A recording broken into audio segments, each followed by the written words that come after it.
नमस्कार मित्रांनो, स्वागत आहे आपल्या चॅनलवर जॉब विथ भूषण. तुमच्यासाठी एक चांगली जॉब ऑफर निघाली मित्रांनो, याची भरती निघालेली आहे. आर-आर-बी आयसोलेट कडून इथं भरती निघाली 2026 ची भारतीय रेल्वे भरती 2026. आयसोलेट भरती असणार, त्यामुळे तुमचे पद असणार आहे. चीफ लॉ असिस्टंटसाठी इथं व्हॅकन्सी असणार आहे. पब्लिक प्रॉसिक्युटरसाठी इथं व्हॅकन्सी असणार आहे. ज्युनियर ट्रान्सलेटर हिंदीसाठी इथं व्हॅकन्सी असणार आहे. सीनियर पब्लिक इन्स्पेक्टरला व्हॅकन्सी असणार आहे. स्टाफ अँड वेलफेअर इन्स्पेक्टरला व्हॅकन्सी आहे. त्यानंतर सायंटिफिक असिस्टंटला व्हॅकन्सी आहे. लॅब असिस्टंटला व्हॅकन्सी आहे. Scientific supervisor and ergonomics and ट्रेनिंगसाठी तर व्हॅकन्सी आहे. अशा सगळ्या पदांना मिळवून 312 पदांसाठी ही भरती निघालेली आहे.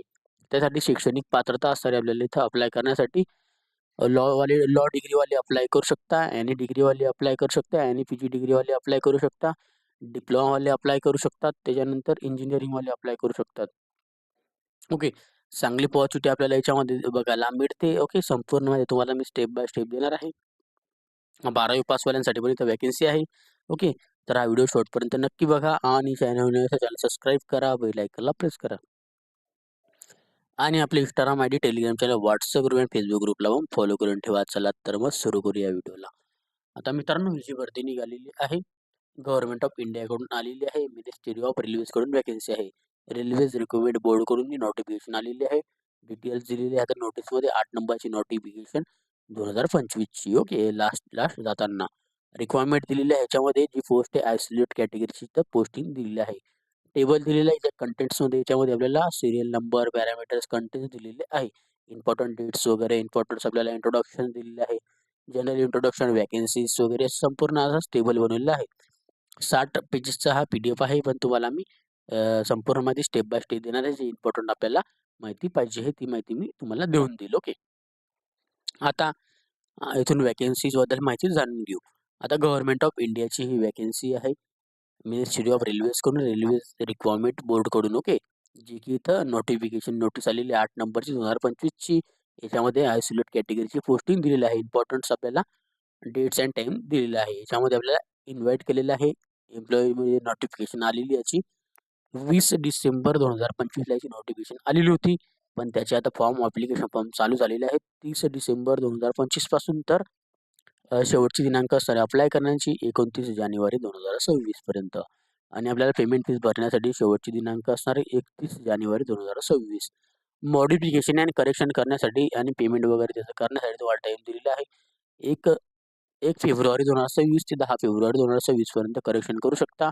याच्यामध्ये आपल्याला डेट दिलेली आहे. प्रोव्हिजन आपल्याला संपूर्ण माहिती वगैरे पोर्टलवर देण्यात येईल. ओके. बाकीच्या नोटिफिकेशन नंतर 11 फेब्रुवारी 2026 ते 15 फेब्रुवारी 2025 पर्यंत ॲप्लिकेशन पोर्टलवरून. ओके. आता याच्यामध्ये दिलेलं आहे तुमची सी-बी-टी टेस्ट ऑदर आपले स्टेट जे असणार रिक्वायरमेंटचं जे प्रोसेस असणार आहे रेल्वे रिक्रुटमेंट बोर्डच्या वेबसाईटवर तुम्हाला इथं नंतर टाईम टू टाईम इथं डिक्लेअर करण्यात येईल. ऑनलाईन ॲप्लिकेशन आपल्याला इन्व्हाईट केलेले आर-आर-बी कडून. इंडियन नॅशनल्सवाले इथं अप्लाय करू शकतात. चांगली अपॉर्च्युनिटी आहे. आयसोलेट कॅटेगरीची पोस्टिंग आहे झोनल रेल्वेकडून. ओके. वेगळ्या झोनमध्ये इथं व्हॅकन्सी दिलेली आहे. 29 जानेवारी 2026 पर्यंत अप्लाय करू शकतात. व्हॅकन्सी डिटेल दिलेली आहे. याच्यामध्ये पोस्ट दिलेली आहे. पे लेव्हल दिलेलं आहे. त्याच्यामध्ये सॅलरी दिलेली आहे. ओके. टोटल त्याच्यानंतर मेडिकल स्टँडर्ड दिलेलं आहे. एज लिमिट दिलेलं आहे 1 जानेवारी 2026 पर्यंत आणि टोटल ऑफ पोस्ट दिलेल्या आहे आर-आर-बीच्या ऑल. ओके. ऑल आर-आर-बीमध्ये. आता याच्यामध्ये जर बघायला गेलं सगळ्यात पहिलं जी पोस्ट मी तुम्हाला सांगितलं होतं चीफ लॉ असिस्टंटसाठी लेव्हल 7 सॅलरी 44,900 पासून स्टार्टिंग पेमेंट आहे. C1 आपले मेडिकल स्टँडर्ड आहे. 18 ते 40 वर्षापर्यंत अप्लाय करू शकता. त्याच्यात टोटल ऑफ 22 पोस्टिंग आपल्याला देण्यात आलेलं आहे. त्यानंतर 2 नंबरची पोस्ट असणार आहे आपल्याला पब्लिक प्रॉसिक्युटरसाठी तर व्हॅकन्सी आहे. लेव्हल 7 सॅलरी 44,900 पगार स्टार्टिंग. C1 आपल्याला मेडिकल स्टँडर्ड 18 ते 32 वर्षापर्यंत अप्लाय करू शकतात. यात तुम्हाला 7 व्हॅकन्सी बघायला भेटतात. ज्युनियर ट्रान्सलेटर हिंदीकरिता लेव्हल 6 सॅलरी असणार आहे 35,400 पासून. C2 आपल्याला मेडिकल स्टँडर्ड 35,000 स्टार्टिंग पेमेंट आपल्याला असणार आहे बेसिक. 18 ते 33 वर्षापर्यंत अप्लाय करू शकता. 202 व्हॅकन्सी याच्यात बघायला मिळतात सगळ्यात जास्त व्हॅकन्सी.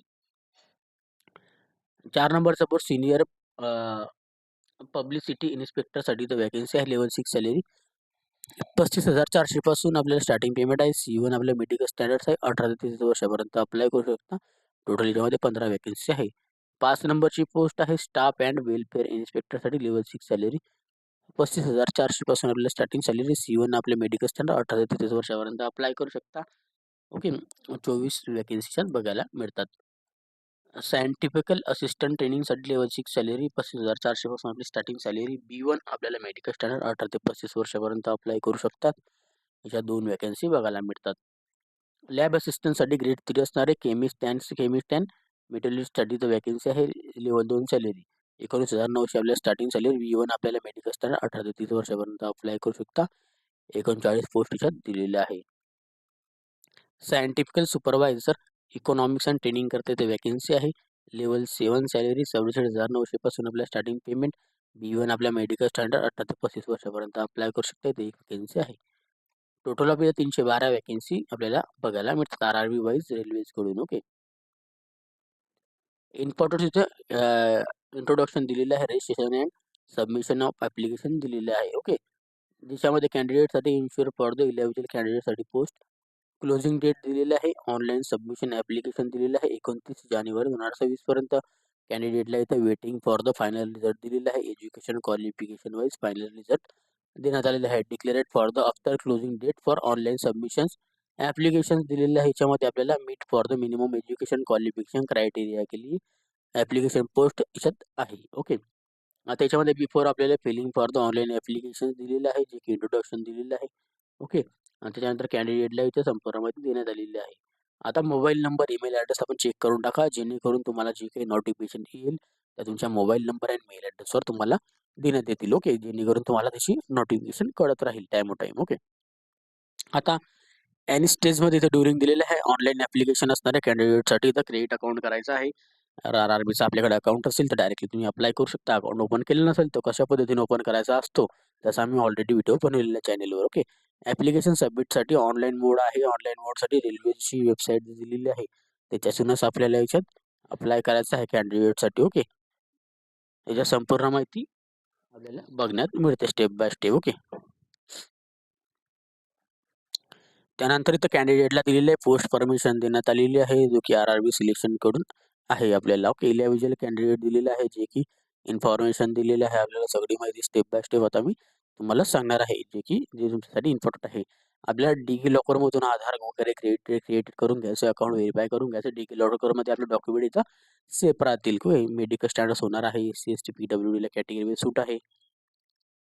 आणि तुम्हाला हेल्प फॅसिलिटीसाठी 10 ते 5 वाजेपर्यंत कॉल करू शकता किंवा मेल करू शकता. ओके. यांचे हे 2 नंबर आणि 1 मेल ॲड्रेस दिलेला आहे याच्यावर. ओके. RRBसाठी. आता इम्पॉर्टंट याच्यामध्ये दिलेलं आहे इंट्रोडक्शन्स. ओके. एक्झामिनेशन प्रोसेसबद्दल. आता याच्यामध्ये जर बघायला गेले एनी कॅन्डिडेटसाठी याच्यामध्ये एक्झामिनेशन घेण्यात येणार आहे, जी की RRB कडून कंडक्ट केली जाते. यासाठी examination pattern. Okay.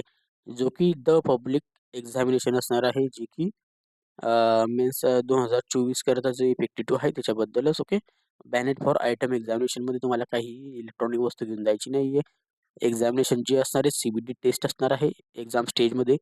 CBT taste त्याच्यानंतर असणार आहे आपलं ट्रान्सलेशन टेस्ट असणार आहे. त्यानंतर डॉक्युमेंट व्हेरिफिकेशन आणि मेडिकल एक्झामिनेशन आपली कंडक्ट केली जाते मल्टिपल स्टेट मोडमध्ये. ओके. कॉल लेटर तुम्हाला वेबसाईटवर मिळून जातात. जेव्हा तुमचं एक्झामिनेशन डिक्लेअर होते या तारखेला करणार आहे त्याच्या 10 दिवसाआधी आपल्याला कॉल लेटर मिळून जातात. शॉर्टलिस्टेड कॅन्डिडेटची स्टेट दिलेली आहे, जे की DV. डॉक्युमेंट व्हेरिफिकेशन्स वगैरे सगळं काही तुमचं टेस्ट वगैरे झाल्यानंतर आपल्याला सगळी व्हॅकन्सीजबद्दल आपण सिलेक्शन होतो. निगेटिव्ह मार्किंग आहे. इनकरेक्ट आन्सरला 1/3 निगेटिव्ह मार्किंग. ओके. 3 प्रश्न चुकले तर आपला 1 मार्क इथं कट होतो. ओके. याच्यामध्ये देण्यात आलेली आहे आपल्याला संपूर्ण माहिती. Dedicate for the employ notice दिलेलं आहे. जनरल इंट्रोडक्शन दिलेलं आहे. ऑल इंडियन सिटिझनशिप अप्लाय करू शकतात. अशा पद्धतीने छोट्या मोठ्या माहितीच्यात देण्यात आलेलं आहे. तुम्ही एवढं माहिती वाचून घ्या. यामध्ये 10वी 12वीचे जे डॉक्युमेंट आहे तुमचे 10वी 12वी मॅट्रिफिकेशन्स. ओके. SSCचे वगैरे सगळे डॉक्युमेंट आपल्याला लागणार आहे, जे की आपल्याला कंपल्सरी आहे डॉक्युमेंट व्हेरिफिकेशनमध्ये. प्रेफरन्स पोस्ट द्यायचं आपल्या रेल्वेमध्ये कोणत्या युनिटसाठी आपल्याला फॉर्म भरायचा आहे. तर मल्टिपल युनिट याच्यामध्ये असणार आहे. तर तुम्हाला युनिटचे नाव पण मी खाली दाखवणारच आहे. ते युनिट आपल्याला एकच युनिट इथं चॉईस करायचं आहे. ट्रेनिंग पिरियड दिलेला आहे आपल्याला, पेड असणार आहे. ओके. बघू शकतात तुम्ही. त्यानंतर याच्यात दिलेले आहे ॲट आपल्याला इथं क्लर्क अँड तिकीट चेकिंग करता येतं. स्टाफमध्ये ओरिजिनल SC/ST कम्युनिटी सर्टिफिकेशन्स वगैरे लागणार आहे. ओके. त्यानंतर व्हॅकन्सीजबद्दल जर बोलायला गेले तर इथं मिनिमम आपल्याला पे असणार आहे. त्याच्यानंतर मिनिमम आपल्याला maximum age limit, qualification, medical standards, category certification हे सगळे डॉक्युमेंट लागणार आहे. 1:10 रेशोच्यात पण आहे. ओके. मेडिकल स्टँडर्ड्सबद्दल इथं माहिती देण्यात आलेली आहे, जो की तुम्ही इथं चेकआउट करू शकता मेडिकल स्टँडर्ड्समध्ये. आपल्याला जर चेक करायचं असेल तर मेडिकलबद्दल. ओके. याच्यामध्ये आता पूर्ण संपूर्ण माहिती देण्यात आलेली आहे इंडियन रेल्वेज करून. Okay. Nationality, Indian citizenship, Indian दिलेली आहे. इंडियन सिटिझनशिप वाले इथं अप्लाय करू शकतात. ओके. एज लिमिट दिलेलं आहे. एज लिमिट आता दिलेलं आहे 1 जानेवारी 2026 पर्यंत. त्याच्यामध्ये आपल्याला एज ग्रुप दिलेला आहे, मिनिमम एज आणि मॅक्सिमम एज लिमिट दिलेलं आहे, जे की तुम्हाला मी सांगितलेलं आहे ऑलरेडी. एज लिमिट तर तुम्ही इथं बघून घ्यायचं आहे. आपल्या त्याच्या जन्मतारीखनुसार आपल्याला कोण अप्लाय करू शकतात. आता SC, ST, OBC, UR, EWS. Okay. 1 जानेवारी 2008 पर्यंत आपण इथं अप्लाय करू शकतो जास्तीत जास्त. ओके.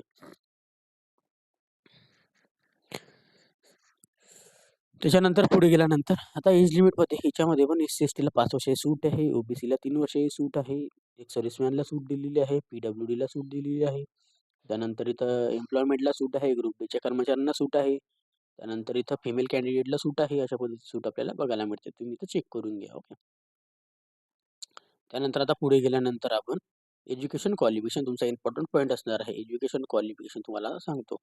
आता एज्युकेशन क्वालिफिकेशनची आहे मिनिमम आपल्याला education qualification, technical, professional qualifications आपल्याला लागणार आहेत, जे की तुम्हाला मी आता खाली स्टेप बाय स्टेप सांगून देतो. ओके. एज्युकेशन क्वालिफिकेशनबद्दल तुम्हाला खाली याचा सेपरेट PDF बनवलेला आहे. एक एक्झामिनेशन फीस जर बोलायला गेले तर आपल्याला ₹500 मध्ये लागत असतात. ओके. ₹500 अदर कॅटेगरीला, जनरल, EWS, OBCला आणि बाकीची जी SC, ST, एक सर्व्हिसमॅन, ट्रान्सजेंडर वगैरे सगळ्यांना ₹250. ही एक्झामिनेशन फीस आपल्याला परत मिळत असते आपली एक्झामिनेशन झाल्यानंतर. ओके. ₹100 कट होतात वाटतं, असं काहीतरी असतं. बाकीचे पैसे भेटून जातात. ऑनलाईन मोड आपल्याला याच्यात ॲप्लिकेशन फॉर्म भरायचे आहे. इकॉनॉमी कॅटेगरी वाईज इथं माहिती देण्यात आलेली आहे. जे पण आपली कॅटेगरी असेल ते कॅटेगरीबद्दल माहिती इथं जाणून घ्या. इकॉनॉमिक्स वगैरे जे असेल, PWD असेल. ओके. एक सर्व्हिसमॅन असेल, PWD असेल, मेडिकलसाठी इथं फॅसिलिटी दिलेली आहे. आता रजिस्ट्रेशन कसं करायचं ते बघा. आता इथे तुम्हाला माहिती वगैरे वाचून घ्या. आता रजिस्ट्रेशन जे असणार आहे याच्यामध्ये प्रोव्हिजनल आपल्याला RRBचं एक अकाउंट ओपन करावं लागतं. अकाउंट आपल्याकडे असेल, OTR बनवलेला असेल, OTR त्याला म्हणतो आपण वन टाइम रजिस्ट्रेशन. तर डायरेक्टली तुम्ही इथं त्याच्यावर जायचं, OTR ओपन करल्यानंतर डायरेक्ट अप्लाय करू शकतात. ज्यांच्याकडे OTR नसेल त्यांनी OTR बनवा. ओके. OTR बनवल्यानंतर अप्लाय करा. NOC बद्दल माहिती दिलेली आहे, कुठे काम करत असाल त्याचं NOC रिक्वायरमेंट प्रोसेस दिलेली आहे, जे की RRB कडून. ओके.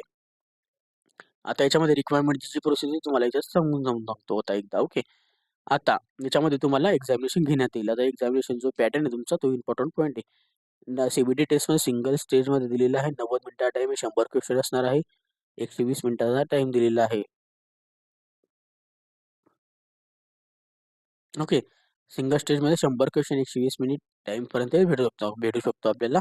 90 ते 120 मिनिटपर्यंत टाईम आहे आपल्याला. ओके. त्यानंतर याच्यामध्ये आपल्याला पॅटर्न जर बघायला गेला तर 100 क्वेश्चनचा ते आपण इथं बघूया. आणि सब्जेक्ट क्वेश्चन्स दिलेले आहे अँड मार्क्स दिलेले आहे. पर्सनल अॅबिलिटीचे 50 क्वेश्चन 50 मार्क, जनरल अवेअरनेसचे 15 क्वेश्चन 15 मार्क्स, जनरल इंटेलिजन्स आणि रेजिडेन्सचे 15 क्वेश्चन 15 मार्क, मॅथमॅटिक्सचे 10 क्वेश्चन 10 मार्क्स, जनरल सायन्सचे 10 क्वेश्चन 10 मार्क्स, 100 क्वेश्चन 100 मार्काची एक्झामिनेशन घेण्यात येणार आहे. रॉंग आन्सरला निगेटिव्ह मार्किंग, 1/3ची निगेटिव्ह मार्किंग. 3 प्रश्न चुकले 1 मार्क आपल्याला मिळालेला असतो, तो कट होतो. आता मॅथमॅटिक्सचा सिलेबस वगैरे दिलेला आहे, जनरल इंटेलिजन्सचा, जनरल अवेअरनेसचा, जनरल सायन्सचा. ओके. आता मिनिमम आपल्याला पर्सेंटेज आपल्याला क्वालिफाय करायचं आहे. UR कॅटेगरीला 40% लागणार आहे. EWSला पण 40, OBCला 30%, SCला 30%, ST कॅटेगरीला 25% मार्क्स आणायचे आहे. हर एक क्वेश्चनला PWDला याच्यामध्ये पण फायनल मार्क्स आणायचे आहे. ओके. आता त्याच्यानंतर आता ज्युनियर ट्रान्सलेटरचा इथं सिलेबस वगैरे देण्यात आलेले आहे, जे की आपल्याला वेट लिस्ट दिलेले आहे. याच्यामध्ये कंडक्ट केलेली तुमची टेस्ट. आता टेस्ट असणारे 50% मार्क याच्यामध्ये आपल्याला पण आणायची आहे. ट्रान्सलेशन दिलेलं आहे, ह्याच्यामध्ये 10 टाईम्स आपल्याला करायचं आहे. याच्या 60% आणायचे आहे, अशा पद्धतीने सांगण्यात आलेलं आहे. त्यानंतर याच्यात डॉक्युमेंट व्हेरिफिकेशन आपल्याला लागणार. डॉक्युमेंट व्हेरिफिकेशन सगळे डॉक्युमेंट आपल्याला लागणार. 10वी, 12वी, ग्रॅज्युएट, पोस्ट ग्रॅज्युएट जे पण असेल ते, डिप्लोमा वगैरे काहीही असो, आपल्याला सगळे डॉक्युमेंट लागणार आहे. हाऊ टू अप्लाय करण्यासाठी आपल्याला क्रेडिट अकाउंट, ओके, OTR बनावा लागतो. क्रेडिट अकाउंट OTR झाल्यानंतर डायरेक्टली तिथं आपल्याला माहिती वगैरे भरावी लागते, आपली डॉक्युमेंट वगैरे अपलोड करून. त्यानंतर आपण जर इलॅव्हिजल असाल तर डायरेक्टली आपल्याला तिथे इलॅव्हिजल इथं नाव येतं, डायरेक्ट आपण अप्लाय करू शकतो. OTR कसं बनवायचं आहे त्याचा मी ऑलरेडी व्हिडिओ बनवलेला आहे, तो बघून घ्या तुम्ही मागच्या व्हिडिओत जाऊन. ओके, मॅन्डेटरी असणार आहे, कारण की तुम्हाला त्याच्यावरच फॉर्मॅट समजेल. फ्री ट्रॅव्हल पास फॅसिलिटी भेटते. SC/ST सर्टिफिकेशन आपल्याकडे जर असेल तर फ्री ट्रॅव्हल पास फॅसिलिटी. त्यानंतर मिनिमम आपल्याला सिग्नेचर्स, फोटोग्राफ्स, आपल्याला पिक्सेल्स वगैरे साईज दिलेली आहे. ॲप्लिकेशन फॉर्मॅटची वगैरे documentation, medical examination, at time, appointment session, अशी आपली स्टेज आहे, रिक्वायरमेंट दिलेली आहे. ओके, रजिस्ट्रेशनबद्दल इथं तुम्हाला माहिती दिलेली आहे. OTR बनवा. कॅन्डिडेटसाठी तर दिलेली आहे संपूर्ण माहिती. मॉडिफिकेशन पण करू शकता तुम्ही 1/2/2026 ते 10/2/2026 पर्यंत. ओके, याची ॲप्लिकेशन लिंक तुम्हाला डिस्क्रिप्शन बॉक्समध्ये देऊन देईन. आता याच्यात RRB वेबसाईटच्या लिंक दिलेल्या आहे. आता तुम्हाला कोणत्या डिव्हिजनसाठी इथं अप्लाय करायचं आहे RRBच्या. ओके, त्यासाठी इम्पॉर्टंट पॉईंट हा आपल्याला रजिस्ट्रेशन नंबर आणि पासवर्ड तुम्हाला ईमेल ॲड्रेस, मोबाईल नंबर मिळून जातो. आता हे बाकीचे तुम्हाला ₹250 पहिली परीक्षा झाल्यावर भेटतात, आणि 500 असेल तर 400 भेटतात, असं काहीतरी आहे त्याच्यात. ओके, आता कॉल लेटर वगैरे डाउनलोड करून घ्यायचं आहे नंतर. ओके, व्हेरिफिकेशन्स वगैरे तुम्हाला लागणार आहे, डॉक्युमेंटेशन, कलर फोटोग्राफ्स वगैरे. ओके, आपले डॉक्युमेंटेशन सगळे. ओके, यूज फॉर बद्दल दिलेली माहिती वगैरे. आता तुम्हाला इम्पॉर्टंट दाखवून देतो याच्यामध्ये, आता जे की आता तुमची आता किती पोस्ट कोणत्या ठिकाणी आहे ते तुमचा मेन पॉईंट आता मुद्दा. ओके, आता यामध्ये आयसोलेट पोस्ट पॅरामीटर दिलेले आहे, ज्याच्यामध्ये आता बघू शकता तुम्ही इथं क्वालिफिकेशन्स वगैरे आहे. आता चीफ लॉ असिस्टंटमध्ये लेवल 7 सॅलरी दिलेली आहे. 18 ते 40 वर्षापर्यंत अप्लाय करू शकतात. याच्यामध्ये आपल्याला 3 वर्षाची लॉ डिग्री झालेली असेल तर अप्लाय करू शकता, आणि आपल्याला 5 वर्षाची जर लॉ डिग्री असेल तरच अप्लाय करू शकतात. पब्लिक प्रॉसिक्युटरकरिता लेवल 7 सॅलरी, याच्यामध्ये आपल्याला graduation degree, bachelor law degree झालेली असेल तर अप्लाय करू शकतात. त्याच्यानंतरचं येतं आपल्याला ज्युनियर हिंदी ट्रान्सलेटरला लेवल 6 सॅलरी. याच्यामध्ये मास्टर डिग्री पाहिजे हिंदी विथ इंग्लिश किंवा इंग्लिश विथ हिंदीमध्ये असेल तर आपण अप्लाय करू शकतो. 2 वर्षाचा एक्सपिरियन्स वगैरे याच्यात लागणार आहे आपल्याला. ओके, एक्सपिरियन्स आहे सगळ्या गोष्टीला. ओके, सीनियर पब्लिक इन्स्पेक्टरला लेवल 6 सॅलरी. याच्यामध्ये आणि ग्रॅज्युएट डिग्रीवाले लागणार आहे. 2 वर्षाचा एक्सपिरियन्स लागणार आहे आपल्याला, डिप्लोमा वगैरे असेल त्यानुसारच. स्टाफ वेलफेअर इन्स्पेक्टरला लेवल 6 सॅलरी. याच्यामध्ये पण ग्रॅज्युएशन लागणार आहे आपल्याला, डिप्लोमा वगैरे झालेलं असेल, ड्रायव्हर वेल्थ, MSW वगैरे, BSW, MBA, HR, PG diploma, तर अप्लाय करू शकतात तुम्ही पण. सायंटिफिकल असिस्टंट ट्रेनिंगकरिता याच्यामध्ये सेकंड क्लास मास्टर डिग्री आपल्याला पाहिजे, आपल्याला सायकोलॉजिस्टमध्ये, तरच अप्लाय करू शकतात. लॅब असिस्टंट ग्रेड 3ला केमिस्ट्री, आणि त्याच्यामध्ये 12वी पास, 12वी प्लस 2 शीट आपण इथं केलेलं पाहिजे कोर्स वगैरे. ओके, सायंटिफिकल सुपरवायझर आणि ट्रेनिंगकरिता level 7 salary. Second class master degree लागणार आहे सायकोलॉजीमध्ये, तरच अप्लाय करू शकतो. त्याच्यामध्ये एक्सपिरियन्स लागेल आपल्याला 2 वर्षाचा. ओके, आता हे तुम्हाला पोस्टिंगचे नाव सांगितले. आता तुम्हाला झोनची नावं दाखवतो. आता जो RRB वाईज आपल्या झोन वाईज दिलेलं आहे. आता RRB अहमदाबादमध्ये बघू शकता 2 वॅकेन्सी दिलेल्या आहे टोटल ऑफ. ओके, जे की स्टाफ वेलफेअरला आहे. RRB अजमेरमध्ये जर बघायला गेले तर 26 वॅकेन्सी दिलेल्या आहे टोटल ऑफ. ओके, जे की तुम्ही बघू शकता कोणकोणत्या पोस्टिंग त्याच्यामध्ये. त्याच्यानंतर RRB बँगळुरूमध्ये आपल्याला याच्यात 9 वॅकेन्सी बघायला मिळतात टोटल ऑफ. ओके, आपले पोस्ट बघून घ्यायच्या कोणत्या कोणत्या आहे. RRB भोपाळमध्ये आपल्याला इथं 11 वॅकेन्सी बघायला मिळतात. ओके, त्याच्यानंतर RRB भुवनेश्वरला इथं 12 वॅकेन्सी बघायला मिळतात. RRB बिलासपूरमध्ये 13 वॅकेन्सी आहे. RRB चंदीगडमध्ये 31 वॅकेन्सी दिलेल्या आहेत. RRB चेन्नईमध्ये 27 वॅकेन्सी. RRB गोरखपूरमध्ये 24 vacancy. ओके, त्यानंतर RRB गुवाहाटीमध्ये 19 वॅकेन्सी दिलेल्या आहे. RRB कोलकातामध्ये आपल्याला 44 वॅकेन्सी दिलेल्या आहे. आता RRB मुंबईमध्ये 70 वॅकेन्सी. याच्यामध्ये पण बघू शकता public prosecutor, Hindi translator, junior translator. Okay, junior ट्रान्सलेशनमध्ये staff welfare inspector, lab assistant दिलेले आहे. ओके, लॅब असिस्टंट वगैरे, केमिस्ट वगैरे आहे. ओके, RRB पटनामध्ये आपल्याला 15 वॅकेन्सी बघायला मिळतात. RRB प्रयागराजमध्ये 302 वॅकन्सी म्हणजे 312 वॅकन्सी. 2 वॅकन्सी फक्त तिच्यामध्ये. 15 वॅकन्सी आहे RRB प्रयागराजमध्ये. RRB total of grand झालेल्या 312 पदांसाठी ही भरती निघालेली आहे. ओके, अशा पद्धतीने नोटिफिकेशन आलेली आहे. आता खाली फॉर्मॅट सर्टिफिकेशन आहे. संपूर्ण माहिती मी तुम्हाला दिलेली आहे. फॉर्म चालू झालेले आपल्याला 30 तारखेपासून आपल्याला अप्लाय करण्याची दिनांक सुरू झालेली आहे, जे की इथं स्टार्टिंगला दिलेली आहे 30/12/2025 पासून. तर आपल्याला 29 जानेवारी 2026 पर्यंत अप्लाय करायचं आहे. अप्लाय करण्याची लिंक तुम्हाला डिस्क्रिप्शन बॉक्समध्ये देऊन देईल. काही डाऊट असेल मला कमेंट बॉक्समध्ये कमेंट्स करा किंवा इंस्टाग्राम फेसबुकला मेसेज करा. त्याची लिंक तुम्हाला डिस्क्रिप्शन बॉक्समध्ये मिळून जाईल. PDF फाईल डाउनलोड करायचं असेल टेलिग्राम चॅनल व्हॉट्सअपवर शेअर करून तिथून जाऊन डाउनलोड करून घ्या. काही डाऊट असेल कमेंट बॉक्समध्ये कमेंट्स करा. व्हिडिओ आवडला असेल लाईक करा, जास्तीत जास्त मित्रांना शेअर करा आणि चॅनल सबस्क्राईब करा. बेल आयकनला प्रेस करा. डेली तुमच्यासाठी नवीन जॉब ऑपॉर्च्युनिटीज असतो. अशाच नवीन जॉब ऑपॉर्च्युनिटीसाठी आपण भेटूया आता नेक्स्ट व्हिडिओमध्ये. तोपर्यंत जय हिंद मित्रांनो. थँक्यू.